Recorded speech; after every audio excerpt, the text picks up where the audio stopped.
लिए। राकेश जी, तीसरी बात, जी हाँ, एक और देखिए, छोटा मैं सवाल। पहले इन दो सवाल का जवाब ले लेते हैं आचार्य जी, अभी है वक्त हमारे पास। जी राकेश जी प्लीज।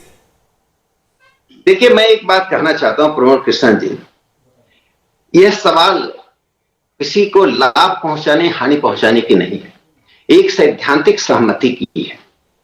हमारी पंथ निरपेक्षता की जो परिभाषा है उसको कांग्रेस ने तब्दील कर दिया। क्यों तब्दील किया, उसके मैंने यूरोप का 2 उदाहरण दिया। मैं आगे एक बात कहना चाहूँ। पंडित जवाहरलाल नेहरू स्वयं 24 जनवरी 1948 को अलीगढ़ मुस्लिम विश्वविद्यालय के कॉन्वोकेशन में दीक्षांत समारोह में उन्होंने एक भाषण दिया। स्वाभाविक है कि उस दीक्षांत समारोह में 99% लोग एक ही समुदाय के थे, इसमें कोई हर्ज नहीं। उन्होंने अपने भाषण में कहे, संरक्षक के जैसे मैं हूं, मैं हिंदू हूं, आप मुसलमान हैं। पहली बार नेहरू ने आजादी के बाद कोई ऐसे शब्द का प्रयोग है, साधारणतः नेहरू जी नहीं करते थे। नेहरू जी के प्रति मेरा बड़ा सम्मान है, कई मामलों में बहुत अच्छे काम किए हैं, सराहनीय काम किए हैं, प्रेरणा स्रोत के काम किए हैं। लेकिन जब उन्होंने पंथ निरपेक्षता के मामले में, और उनमें मोदी जी में एक बुनियादी अंतर है। मोदी जी ने भारत केंद्रित, उनके मन की बात देख लीजिए, पार्लियामेंट के भाषण को देख लीजिए, भारत की ज्ञान परंपरा से उपजी हुई चीजें हैं। और नेहरू जी में पश्चिम की ज्ञान परंपरा से उपजी हुई चीजें। लेकिन मैं जो कहना चाहता हूं, 24 जनवरी 1948 को उन्होंने क्या कहा, क्या आप भी ट्रस्टी हैं? क्या भारत की विरासत को देखकर यूं ही गुजर जाते हैं जैसे कोई एलियन है, कोई पराये हैं, या आपके हृदय में झंकृति होती है?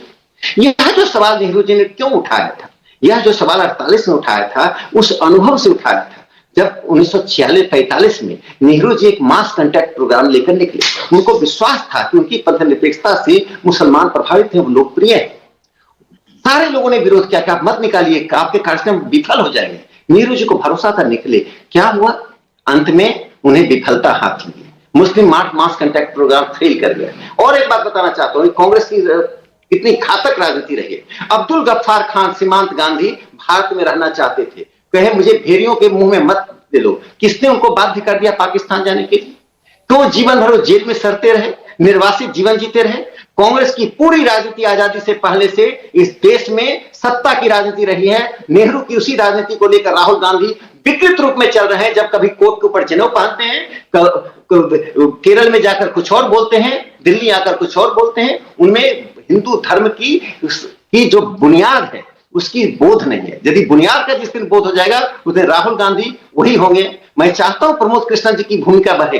एक अंतिम बात अजय जी मैं कहना चाहता हूं आज प्रमोद कृष्णन जी से, यदि कन्हैया लाल मानिकलाल मुंशी, सरदार वल्लभ भाई पटेल, पुरुषोत्तम दास टंडन, संपूर्णानंद, यह जो कांग्रेस का वर्ग था, यह यदि कांग्रेस का वर्ग के साथ नेहरू जी का संवाद होता और इस वर्ग की बातों को, भारतीय संस्कृति की बातों को यदि कांग्रेस में स्थापित होता, तो शायद भारतीय जनसंघ की स्थापना की नौबत ही नहीं आती।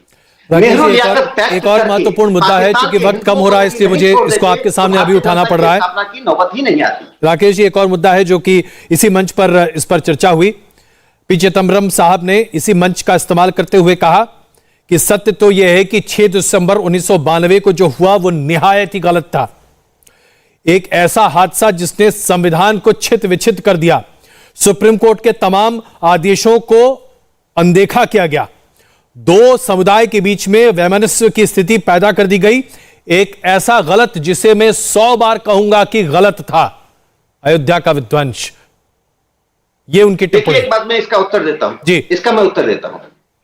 देखिए, 6 दिसंबर 1992 को जो हुआ, राष्ट्रीय स्वयंसेवक संघ का मत था कि हम उस ढांचे को हटाकर कहीं और रखें, हम तोड़ना नहीं चाहते थे।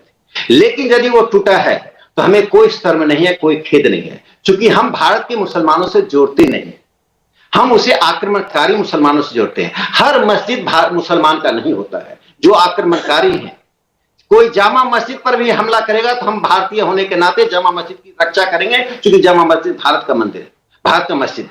हमने तो चेरामन में एक मंदिर को मस्जिद में तब्दील कर दिया। हम तो उस संस्कृति के पुजारी हैं। आप भारत की संस्कृति, भारत की विरासत, भारत की भूमि से जुड़े हुए हैं। हम आपकी रक्षा करेंगे चाहे आप पर आक्रमण कोई करेगा। सवाल यह उठता है उस ढांचे को गिराया क्यों गया? आप 350-400 साल से हिंदुओं को प्रताड़ित कर रहे थे, मुकदमे हो रहे थे, हिंदू मारे जा रहे थे। वो आक्रोश की प्रगटीकरण था, वो आक्रोश की प्रकटीकरण ना संविधान के खिलाफ था, ना मुसलमानों के खिलाफ था, ना पंथनिरपेक्षता के खिलाफ था। कोई शर्म की बात नहीं है। ढांचा गिरा, विवादित ढांचा था, उसको गिरा, नहीं गिरता तो अच्छा होता, हम उसको लेकिन उस स्थिति में भी उसको हम उठाकर कहीं और ले जाते बिना ढांचा गिराए। लेकिन उस ढांचा से मोह होना, ढांचा का सम्मान करना, बाबर और आक्रमणकारियों का सम्मान करना, ये ऐसे ही है जय जी कोई कहे कि सोमनाथ का जो जीर्णोद्धार हुआ वह गजनी गौरी का अपमान हुआ, यानी मुसलमानों का अपमान हुआ। गजनी गौरी बाबर को मैं आजाद भारत के आजाद हिंदुस्तान के मुसलमानों का प्रतिनिधि पुरुष नहीं मानता हूं। कांग्रेस मानती है, मुसलमानों का अपमान करती है। इंडिया टीवी हर वक्त हर जगह डाउनलोड करने के लिए सर्च करें India TV news Google play store या ऐप स्टोर पर।